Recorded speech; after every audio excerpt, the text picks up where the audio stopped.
गोबाङानो सेथि मुलुग दावहाखौ मिथिगौ गोबाङानो माने गासिबो सेथि मुलुग दावहा होननाय दावहा खोनादों नाथाय बांसिनानो मिथिया सेथि मुलुग दावहाया मानो जादोंमोन एकदम गुदि कारना मा जाथायनिफ्राय बियो जानानै गिदिर जालांनाय बियो उनावसो जेनेबा नेशनेलिज्म मिलिटारिज्म रांखान्थियारि जाहोन बा गुबुन हादरखौ दखल खालामनो लुगैनाय बे मेन्टेलिटिनि थाखाय जादों होननानै मिथियो किन्तु बिनि आसल गुदि कारना मा जाय फिसा कारननिफ्रायनो बे मुलुगनां दावहाया गोसारै मुलुगनां दावहा जादोंमोन नाथाय गिबियाव बियो फिसा मोनसे जाथायसोमोन फिसा जाथायनिफ्रायसो बियो एरै गिदिर जानानै बियो मुलुगावनो गोसारनानैसो बेखौ मुलुग दावहा होनना बुंदों मुलुगनि सेथि दावहा किन्तु आसल जागायजेननाय फिसा कारना मा बे कारनखौ बांसिनानो मिथिया बेनि सोमोन्दै डिटेल्स नैबे भिडिअआव मिथिना मोनगोन आरो बे दावहाया बे फिसा जाथायनिफ्राय माबायदि मोनसे हादोरनिफ्राय गुबुन मोनसे हादोर मोनसे हादोरनिफ्राय गुबुन मोनसे हादोर माबायदि मोनसेनिफ्राय मोनसे गोसारै मुलुगावनो गोसारनाय बियो मा हादोरनि गेजेराव जानाय माबे हानजाया माबे साइडआव माबे हानजा अर्थात माबे हादोरा मा साइडआव आरो माबे हादोरा गुबुन मोनसे साइडआव मोननै माने पार्टिनि गेजेराव जादोंमोन मोनसे पार्टियाव गोबां माखासे हादोरफोर दङ आरो गुबुन मोनसे पार्टियाव गोबां माखासे हादोरफोर दङ मा पार्टियाव मा हादोरफोर दंमोन मा पार्टियाव मा हादोरफोर दङमोन बेनि सोमोन्दै डिटेल्स नैबे भिडिअ मिथिना मोनगोन तारमाने स' गिबियावनो जोङो मिथिना लाग्रोनि सेथि मुलुग दावहाया माब्ला जादोंमोन फार्स्ट जागायजेनदोंमोन 28 जुलाइ 1914 मायथाइ खालि एकदम जागायजेनदोंमोन बिनिफ्राय बियो 4 बोसोर सोलिनानै 11 नभेम्बर 1918 मायथाइ खालि जोबदोंमोन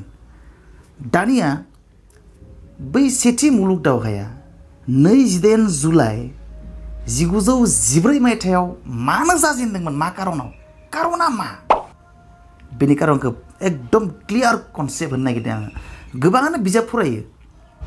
गोबाङानो सेथि मुलुग दावहानि सोमोन्दै नेटआव नागिरदोंबो जानो हानाय बिजाबाव नायदोंबो जानो हानाय क्लास 10 आवबो मोनो क्लास 11 12 डिग्रियावबो मोनो नाथाय बांसिननि कनसेप्टआनो एकदम ए टु जेड क्लियार कनसेप्ट थायाबो जानो हानाय किन्तु नैबे भिडिअआ नोंथांखौ सेथि मुलुग दावहानि सोमोन्दै ए टु जेड एकदम क्लियार कनसेप्ट आरो माथायाव सोनानै होगोन नैबे भिडिअआ सेथि मुलुग दावहानि सोमोन्दै टटेल कनसेप्टखौ कपि खालामनानै होगोन नोंथांनि माथायाव नैबे भिडिअआ गेरान्टि नाय फार्स्ट जाजेनदोंमोन मोननै हादरनि गेजेराव सार्बिया आरो अस्ट्रिया हांगारिनि गेजेराव सार्बिया आरो अस्ट्रिया हांगारि बे मोननै हादरनि दाङाबाजिनिफ्रायनो सेथि मुलुग दावहाया जागायजेनदोंमोन माबायदि 1 नम्बर तारमाने बै समायाव 1914 मायथाइयाव अस्ट्रिया हांगारिनि मोनसे राज्योनि एबा अस्ट्रिया हांगारिनि दैदेनगिरि एबा राजाया फ्रेन्स जोसेफमोन एकदम नामफोरखौ गोसोआव थायाबाबो जाथायखौ गोसोआव थाया अस्ट्रिया हांगारिनि राजानि मुङा फ्रेन्स जोसेफमोन बेनिफ्राय फ्रेन्स जोसेफनि नेक्स्ट जानो गोनां राजा फ्रेन्स जोसेफनि उनाव Austria हांगारियाव French जोसेफनि nephew archduke French फार्डिनेन्ड होननाय सासे प्रिन्सेस राजकुंगुरखौनो हमनो हायो बेखौ बै अस्ट्रिया हांगारिनि जानो गोनां राजा अर्थात राजकुंगुर आर्कड्यूक फ्रेन्स फार्डिनेन्डखौ माने 28 जुन जुलाइ नङा दा खनसे माखासे सिगां 28 जुन 1914 मायथाइ खालि सार्बियानि मोनसे मिलिटारि ससाइटिया माने पाकिस्तान बायदि बिसोरनोबो उग्रपन्थीफोरखौ हेफाजाब खालामनानै बेलेग हादोरखौ दावहा नांहोयोना पाकिस्तानाबो जेरैबायदि बै सार्बिया हादरावबो बेबायदि मोनसे अस्त्रधारि आफाद दङमोन ब्लेक हेन्ड होननाय। बै ब्लेक हेन्डखौ सार्बिया हादोरा हेफाजाब खालामनानै बै अस्ट्रिया हांगारिनि आर्कडिउक फ्रेन्स फार्डिनेन्डखौ आरो बिनि बिसिखौ गावथार होदोंमोन थारमाने। बुजि मोनदोंना? सार्बियानि हेफाजाबजों सार्बियानि मोनसे मिलिटारि ससाइटिया अस्ट्रिया हांगारिनि उनमोनगिरि अर्थात प्रिन्सेस आर्कडिउक फ्रेन्स फार्डिनेन्डखौ 28 जुन 1914 मायथाइखालि गावथारदोंमोन थारमाने, एटाक खालामदोंमोन। बस्निया होननाय मोनसे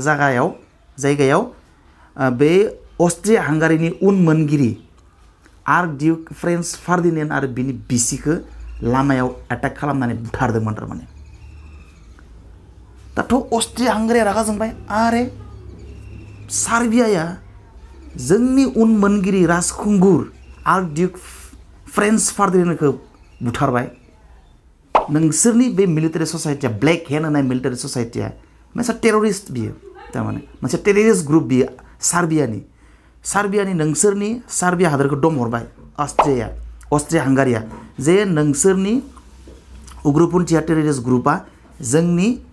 उनमोनगिरि आर्कडिउक फ्रेन्स फार्डिनेन्डखौ गावथारदों, जे नोंसोरो 20 दिननि गेजेराव बा 1 माहानि गेजेराव नोंसोर जोंनो जवाब होनांगोन आरो बे दायनिगिरिखौ जोंनो हमनानै होफैनांगोन। सार्बियाखौ धुमखि हरबाय, अर्डार हरबाय जे नोंसोर इमिडियेट 1 माहानि गेजेराव बे जोंनि राजखुंगुरखौ माया गावथारदों, सोर गावथारदों, मानो गावथारदों बिनि जवाब आरो बै दायनिगिरिखौ जोंनो थाबैनो हमनानै हरनांगोन, नङाबा खिन्थु खौराङा बेलेग जागोन। अस्ट्रिया हांगारिया सार्बियाखौ अर्डार हरबाय।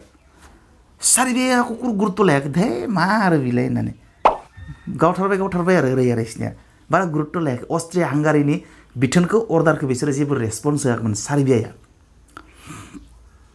दाना सार्बियाया जेबो माबा होआखै, गुरुत्त' होआखै। सार्बियाया गुरुत्त' होयैखाय थारमाने मा जाबाय, 28 जुन खालि गावथारदोंमोन बे राजखुंगुरखौ। 1 माहानि गेजेराव 28 जुलाइ खालि माने अस्ट्रिया हांगारिया सार्बियानि एगेन्स्टआव दावहा फोसावबाय आरो बै दावहायानो सेथि मुलुग दावहा। 28 जुलाइ 1914 मायथाइखालि दावहा फोसावबाय। बिनि सिगां मासनि जुननि 28 खालि गावथारदोंमोन राजखुंगुरखौ।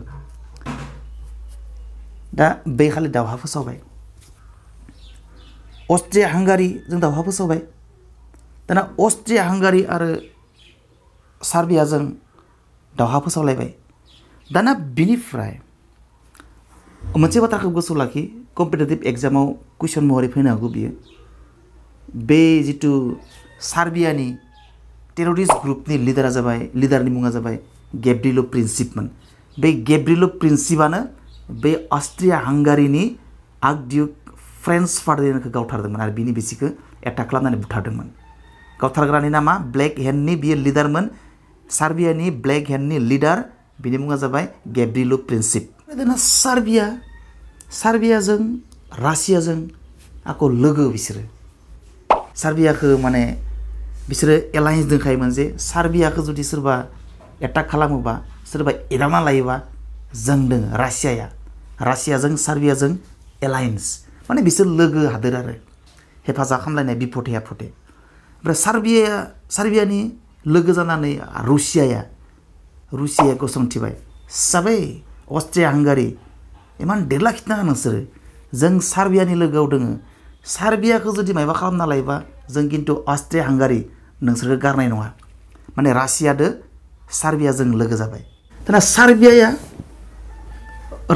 रुसियाखौ लोगो लाबाय। सार्बिया रुसियाखौ लोगो लानाय लोगो लोगो अस्ट्रिया हांगारिनाबोथ' लोगो कान्ट्रि दङ,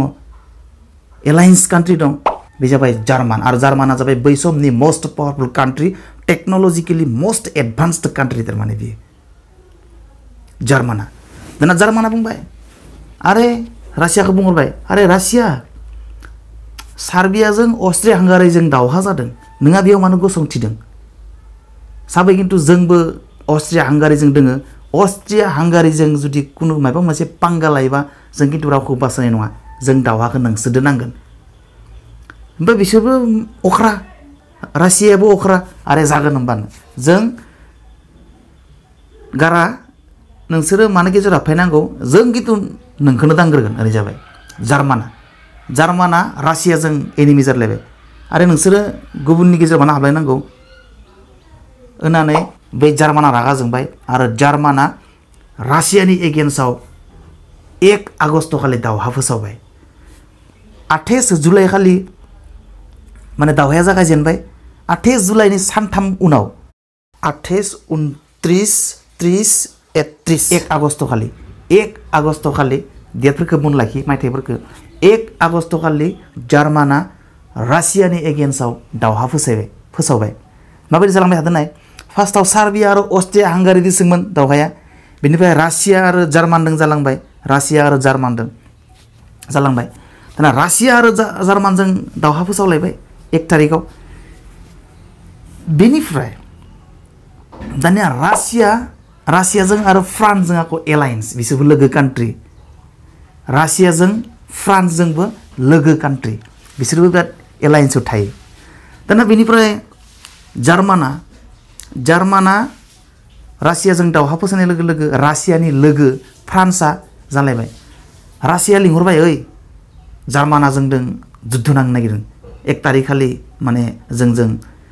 दावहा फोसावबाय जों नांनांसिगोन नोंसोर जोंखौ सहाय खालामनांगोन हेल्प खालामनांगोन रासिया फ्रान्सखौ बुंहरबाय फ्रान्सआ दों अके जों थिग दोङो बिसोर ट्रुप्स माने बिसोरनि सान्थ्रिफोरखौ मोबिलाइज खालामबाय रासियाया फ्रान्सआ दावहानि थाखाय मोबिलाइज खालामनाय लोगो लोगो जार्माना जालायबाय आरे जार्मान नोंसोरो मा जादों जोङो दावहा जादों रासियाजों जार्माना बुंहरबाय फ्रान्सखौ नोंसोर खोनासंनानै ला जे जोङो माबा मोनसे कारनाव रासियाजों दावहा जानो नागिरदों जोङो दाङाबाजि जालायदों नोङो फ्रान्सआ बे गेजेराव मानो हाबदों नोङो आरे थिग आसे इमान जुदि बाहादुरिबा नोंसोरो जों नोंसोरजों दावहा नांगोन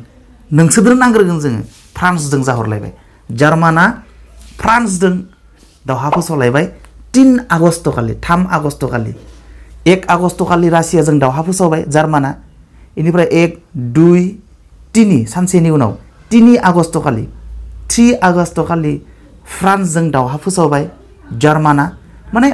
जालांबाय थादों आरो दाना बे एलाइड पावारथिं मा जाखो बिथिंखि एलाइड पावार होनना बुङो एलाइड पावार्स एलाइड कान्ट्रिज सार्बियानि लोगोआव रासियानि लोगोआव फ्रान्स ओरै जालांबाय थादों ओमफ्राय सेन्ट्रेल पावार्स होनना बुङो बिथिंनिखौ अस्ट्रिया हांगारी जार्मानि ओरै थांबाय थादों दाना बेनिफ्राय फ्रान्सजोंबो 3 आगस्ट खालि दावहा फोसावबाय आरो जों रासियाजों दावहा नांदों नोंसोर माने गेजेराव हाबफैदों नोंसोरजोंनो दावहा नांगोन जोङो फ्रान्सखौ बुंहरबाय दाना फ्रान्सजों जार्मानजों जुद्ध जालायनोसै 3 तारिखनिफ्राय 3 आगस्टनिफ्राय बेनिफ्राय दानिया मा जाबाय जार्मानिया फ्रान्सआव दावहा नांनो गोनां जायोबा जार्मानि आरो फ्रान्सनि गेजेराव मोनसे हादर दं बेलजियाम बे फ्रान्सजों दावहा नांनो थाखाय जार्मानिया बेलजियाम हादरखौ बारना थांनो गोनां जायो थारमाने जेब्ला बिसोरो जार्मानिया फ्रान्सजों दावहा नांनो थाखाय बेलजियाम हादरा हाबहैबाय बेलजियामा बुंबाय आरे नोंसोरा दावहा जादों नांलायदों जोंनिथिं फैनाङा जोंनि हादरथिं बेलजियामा बुंबाय बेलजियामथिं थांनानैसो फ्रान्सआव दावहा नांहैनो गोनां जायो नालाय बेनिखायनो बेलजियामा बुंबाय जे नोंसोरो बुलाय जोंनि गेजेरथिं हाबलांनाङा जों नोंसोरखौ एन्ट्रि खालामनो होनो हाया जोंनि हादराव बेलजियामा बुंहरबाय ओमफ्राय जार्माना आखौ देरला आरो नों फिसा कान्ट्रि बोलो गैयै हादरानो मा देरलालै नोंसोरखौ जेखौ खालामनो नङा जों फ्रान्सजोंसो बुलायनो थांनो नागिरदों फ्रान्सजों ओमफ्राय आरो नोंसोर बुलाय आंनि हादराव हाबफैनानै बेलजियामा बुंबाय आंनि हाबनानै आंनि एन्ट्रि खालामनानै इयाव सुदुर बुदुर खालामफैनाङा ओरै जाबाय आरो बेलजियामा आरो नोंसोर मा बाहादुरिलै होननानै जार्माना बेलजियामखौ रागा जोंबाय दाना बेलजियामजों रागा जोंनानै जातपात खालामनो हमबाय बेलजियामखौ खिन्थु बेलजियामखौ जेब्ला जार्माना जातपात खालामनो हमबाय दाना ब्रिटेना इंलेन्डआ बुंहरबाय आरे जार्मानखौ बुंहरबाय माने बे सार्बिया लाइनसो जादों आरो सार्बिया रुसिया फ्रान्स ओमफ्राय फ्रान्सनि लोगोआव रुसियानि लोगोआव फ्रान्सनि लोगोआव बिथिं बेलजियामा दोङो बेलजियामखौ आख' जार्माना माने डिस्टार्ब होबाय फ्रान्सजों बुलायनो थांनानै बेनिफ्राय बेलजियामजों इंलेन्डजों आख' लोगो फिसा कान्ट्रि नालाय अननो ओंखारो इंलेन्डआ बेलजियामखौ बेनिखायनो बेलजियामखौ नोंसोर डिस्टार्ब होनाङा दै इंलेन्डआ जार्मानखौ बुंहरबाय जार्मान नोंसोरो सोरदो बुलाय खिन्थु सोरबा बुलायनायनि नामाव नोंसोरो बेलजियामखौ डिस्टार्ब होनाङा आरो डिस्टार्ब होनाङा होननाय लोगो लोगो आरो इसोरबो रागा जोंलायबाय आरो आरे बेलजियाम रखम फिसा हादरा जोंखौ खामानियाव मा रखम डिस्टार्ब होनो हायो बिसोरखौ बिराद माबा माबि खालामनो हमबाय लोगो लोगो ब्रिटेना गसंथाबाय जे साबै जार्मान नोंसोर खिन्थु नोंसिना खौराङा हामा जादों नोंसोर जातपात गोहोखौ लानानै नोंसोर बिराद माने दादाय देखायदों ओमफ्राय दाना माजों जालायबाय ब्रिटेनजों आरो जार्मानजों जुद्ध जालायबाय ब्रिटेनजों जार्मानजों जुद्ध जाबाय 8 आगस्ट खालि दानिया 8 आगस्ट खालि ब्रिटेनजों आरो जार्मानजों जुद्ध जालायबाय तो दावहाया बेबायदि मोनसेनि उनाव मोनसे कान्ट्रि लाना कान्ट्रि बारलांबाय थादों थारमाने आरो जाबाय नैबे सबसे जागायजेननाय काहानि बियो